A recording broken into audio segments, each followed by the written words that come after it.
it is Knogginator here, back with another video, and this is going to be a Forza Horizon 5 tuning guide, upgrading guide, everything that kind of fits in the middle, right? So it's going to be for amateurs and professionals alike. Beginners can, take a look at it too. So we're just going to start off and do it with a completely blank car. I'm going to talk about the upgrades and what they do to allow you to tune the car. So if you already know, what upgrades allow you to tune what parts of the car, you can skip the video to the tuning section. But this is more for the beginners or people who have played racing games, of course, but maybe haven't played Forza. Maybe you've transitioned from PlayStation over to Xbox and you don't know exactly how this game works. So we're going to go ahead and I'm going to buy a car that is very universal and what you can do with it. So we'll go ahead. I already have the Sylvia. Let's go ahead and get a 240 SX. It's a cheap car. You can do a lot to it. So let's just go ahead and get that. I'm not going to do anything. Let's go green. Boom. 25 grand down the window. It doesn't matter. Money's so easy to get in this game. I haven't done any glitches or anything. You can see I have a million credits. I'm level like 20 something. I've just been playing the game normally because honestly the Goliath glitch kind of ruined it for me last year. So I'm not going to let that happen this time. So let's go to upgrades and tuning. So don't worry about auto upgrading. You don't need to do any of this. You can do your own stuff, your own tunes. So you can decide what you're going to do with your car. So conversion is the first thing we look at. The new thing in Horizon 5 is you can actually rev your engine. As you can see. So you can hear what the different engines do. So like, you have the inline 6, the inline 4. These don't affect what you can tune. These are all just the different engines you can put in this car. But for the sake of keeping the 240 SX the way it is, I'm going to keep the engine. Drivetrain swap, this will affect your differential. If you do, you can still obviously tune your differential. It's just if you were to convert this car to all-wheel drive, you'd have to worry with two different parts of the differential, basically your front and your rear, compared to if you just kept it what it is now, which is rear-wheel drive. You don't have to worry about the rear differential. So I'm going to keep it rear-wheel drive. This here, aspiration, of course, you can keep it stock, so no forced intake. You can put a single turbo on. There's other options. There's twin turbos and such. Once again, this stuff doesn't affect what you can tune in the car. It's just pure upgrade. So I'm going to put on the single turbo here. So next thing we'll look at is the aero and appearance. So this is important. You can see here it says non-adjustable for front bumper. If they say non-adjustable, you cannot tune the aero. The only one you can tune for the aero is this one, the Forza brand. So we'll go ahead and do that. Same situation here. The big country labs are adjustable, but we're not going to do that. I'm just going to do the Forza way, so we can do it. Same with this, the rear bumper. Make sure it's adjustable. Actually, sorry, the rear bumper can't be adjusted anyways. It's not nothing in there is aero. This affects your drag. Just put whatever you want on that. So that's aero and appearance. Next up is tire and rims. So these, you can pick whatever you want based on what you're going to be using it for. If you're going to be doing races, you can use the semi-slick, you can use street, sport. Obviously, the more grip, the better. Off-road racing, rally, drift, snow for when it gets that season, and drag for drag. I'm going to go ahead and put a street. Actually, no, let's go ahead and do sport, because I want to kind of have this be a race car a little bit. This is the width of your tires. It doesn't affect any tuning. Just make it as big as you want. And same with the rims. The rim doesn't affect anything except weight. See some of these. Like I'm just put this one on because I think it looks good. It doesn't affect my weight or anything. And the width doesn't affect anything either. It just kind of stances your car out a bit more. So that's that in terms of tuning there. Drivetrain's a big one.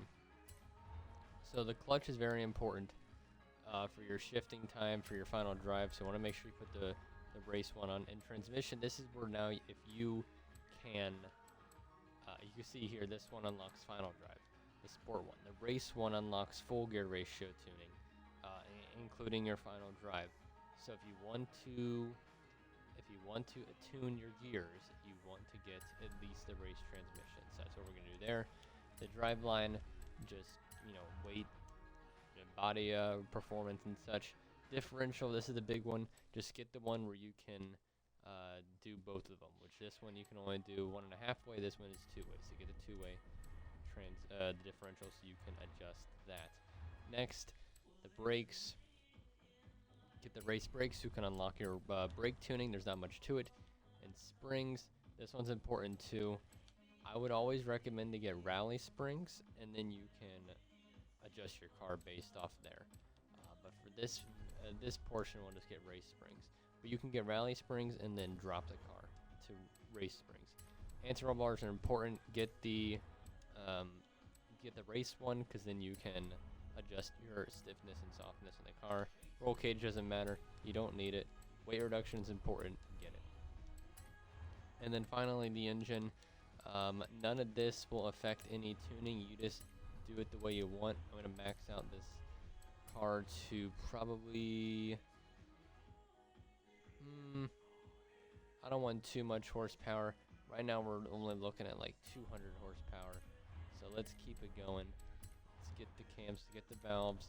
Let's get the turbo upgraded. Let's get the intercooler in there. And some oil. It's not that important. The flywheel is pretty important. So you get that. Boom. We'll do that like that. We have 352 peak horsepower and 2,500 pounds. This is going to be a pretty good car. And that's basically the upgrading gist of what allows you to do what in the tuning. So let's go through it. Let's go through it one kind of block at a time. So let's start off with tires. So what you want to do with tires is based off what you're trying to do. Right now this car has 32 psi in the front, 31 in the back. For racing, keep it anywhere 25 to 35, I'd probably say. The higher your front PSI, the better your cornering is going to be, the lower the worst. Each thing affects grip, basically. And the more tire pressure you have, the less oversteer you have, basically meaning the more understeer you have. So, for example, this car, I'm going to put it 30-30. Higher you go, reduced grip you go. Lower you go, more grip, but less response. So, you kind of have to fit the tires how you want it to be. You kind of have... Tires are a thing where there's formulas to it and such, but what you want to do to tires, basically, you want to do your own testing. You want to drive that circuit you're driving. If you feel like you're losing grip, lower the tire pressure, but then if you feel like you're not getting the response in the cornering, you want to up it. You got to find that fine balance. There's no set tire pressure. Next thing you want to do here, gears. I will tell you this right now. I am not the greatest at gears. Gears are also a thing that is based off of what you're trying to do. Drifting gears is very different than race gears. One thing a lot of people will do is really mess with the final drive. Look at the left corner of the screen, the 0 to 60 at 5.2. If I am to up the final drive by almost a whole point, that 5.2 goes to 5.1. If I keep it going, you can see also on the right, I'm going to have less gears, 5.1. My top speed is dropped to 160. If I bring it back to where it was, the top speed was 161. Not a huge difference. A lot of people, what I would recommend, drag over your final drive towards speed, because then you're going to be using less of that 5th gear, less of that 6th gear. And if you do have a high horsepower car, lengthen that 1st gear a little bit. We don't have a high horsepower car, so we can afford to use less of that 1st gear. So I'm going to lower the 1st gear a little bit, lower the 2nd gear a little bit, Lower third even less, fourth even less, fifth even less, sixth even less. And now look at that. Now I've managed to get a 0 to 60 that is quicker than anything I have got before, and my top speed is now at 162 basically. So once again, the gears are based off of what you're trying to do. If you need acceleration, push that final drive all the way towards acceleration, but you want to make sure the final drive is further left than that first gear. And of course, extending a gear means you're going to use that gear more, vice versa, putting it towards speed. So that's the gearing. Next up is alignment. Now, camber is important for drifting, camber is important for racing. Negative is usually the way to go. There's usually no reason to have positive camber. The more negative the camber is going to be, the better the drift car is going to be. You also have to keep in mind, camber is basically the angle that your car's tire is going to be. The more negative camber you have, the less tire that's on the road, but you're going to be able to get better grip on that tire. So for example, I would usually just tap it over just a little bit to the left. Usually you're never going to do positive camber. The toe affects oversteer and understeer. So if you put the toe to be out, you're going to have oversteer. You want to do this if you are, for example, not making a corner quick enough, a medium speed corner. If you aren't able to hit that at the speed you want, you have a lot of understeer. Tap the toe over just a little bit. Same with the rear. Just tap it over a little bit. If you have issues with that. If you are having too much oversteer, for example, if you feel like your car is turning too quick, it's not responsive, put some toe in. That's gonna help that. Another thing too, if you have depending on what car you're using, for example, this car's rear-wheel drive, so this car would be better to change the rear toe more than the front toe. So for this car, I'll put it at 0.4 and 0.2. I think that will be good. And then the front caster really doesn't matter. I usually just keep it where it is. All it's going to do is just add more camber. It's going to change angles. Basically, I would just keep it where it is. Keep it anywhere from maybe 3.5 to 6.5, I would say. But I'm just going to keep it where it is in the middle. Next up is anti-roll bars. So, same situation. When we're looking at anti-roll bars, the front and your rear, stiff and soft. I have always had success bringing it over to the stiff and then bringing the rear over to the stiff. I've always had a good time doing that for drift cars. One thing I will let you know, always have your front value be higher than your lower value. For racing purposes, I like to drop the anti-roll bars down a little bit, but not too much. There are formulas for this. I'm not going to use the formulas. That's for a more advanced tutorial. But basically, if you have a low front anti-roll bar, you're going to have oversteer. If you have a low rear, you're going to have understeer. Do it based off of what you need. If your car is not cornering good enough, make sure this one's a bit lower. Make sure the front's a bit lower. If your car's cornering too much, move the rear a bit more to the stiff. Which is also why, like I said, if you are in a drift car, you make that rear stiff, the front stiff, and there you go. Next up, springs. This is basically weight balance, and it's the same exact situation. The low front springs is going to give you oversteer, and the low rear is going to give you understeer. So for this, I feel like we put a lot of understeer in the car so far. We're going to need a bit more responsiveness. So let's go ahead and move this over. And 758 and maybe 750. I said there are formulas for this if you want to be exact. And ride height is basically, you want to put it as low as you can without bottoming out, which is usually all the way to the end, and then 2 ticks. All the way to the end, 2 ticks. Next up is damping. Now, rebound stiffness, kind of the same exact situation. Mainly here, increase the stiffness on the end of the car that's not losing grip. So if you have a high front setting, it's going to give you more rear grip, and a high rear setting is going to give you more front grip. So in this case, for this car, it's going to be better to have more rear than the front. And the bump stiffness can be the same exact situation, just half it. Keep it at about half. It's 12, so let's make it 6 and 6.5. Next up is then the aero. And this is pretty simple. The higher you have, the more grip, the hotter the tires, the lower the top speed, and the more speed you have. Keep these relatively the same. For this car, I feel like we have a lot of grip already, so I'm going to drop this down towards speed.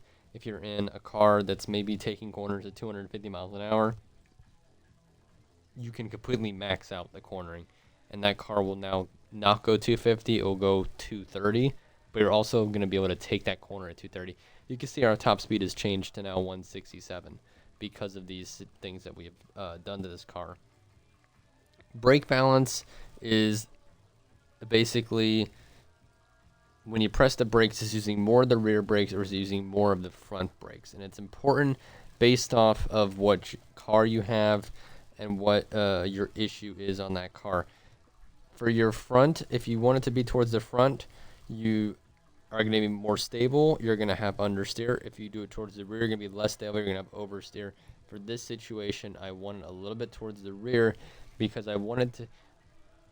I'm better when when I go to brake, I lose a little bit of traction, but then that allows me to turn the corner better.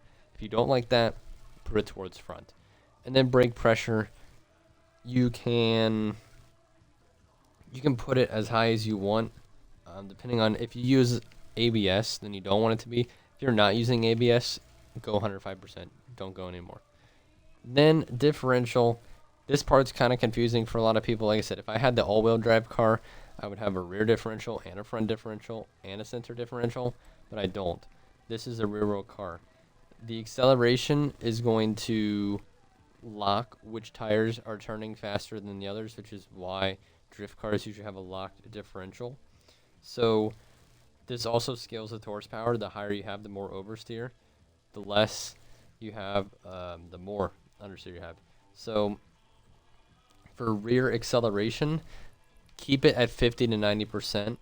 The more horsepower you have, the more you use. So if this was maybe a 1,000 horsepower car, put it towards 90. This isn't. I'm going to put it at 60. I feel like that's a good spot for it to be.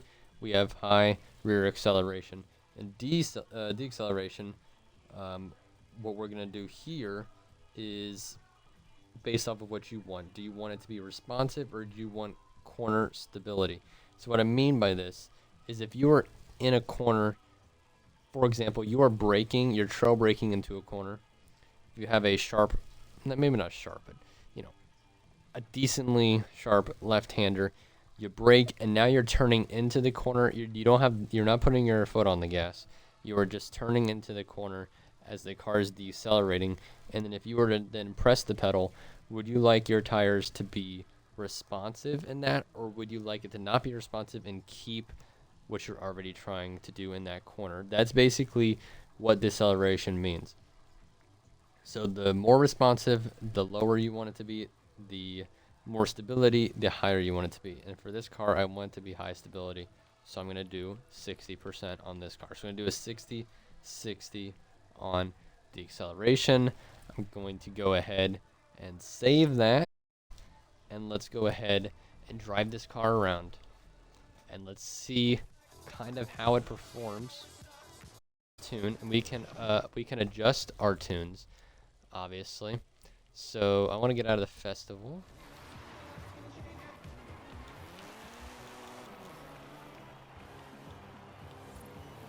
Alright, so now that we've got through here, you can see I'm looking at my gearing.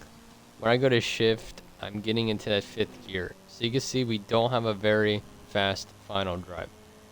So I can adjust that if I want to use more of the gear, because what this is doing is it's preserving my top speed with what the final drive has done right now. But now that I'm cornering through here, you know, it feels nice. I'm going to bring up the telemetry. You can look at the friction. The suspension looks good. This is our G-force of our car. Not too bad. That's because we don't have heavy roll bars. The tire temperatures are staying relatively the same. You can see, look at the tires speeds on the right side, 137, 136 compared to the left side. The front tires are driving slower than the rear tires, and that's based off of what we did with our differential.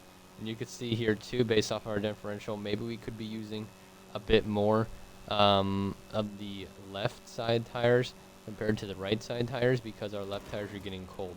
That also has to do a bit with our camber, so we can decrease our camber then on the left side. So that's actually what I'm going to do right now.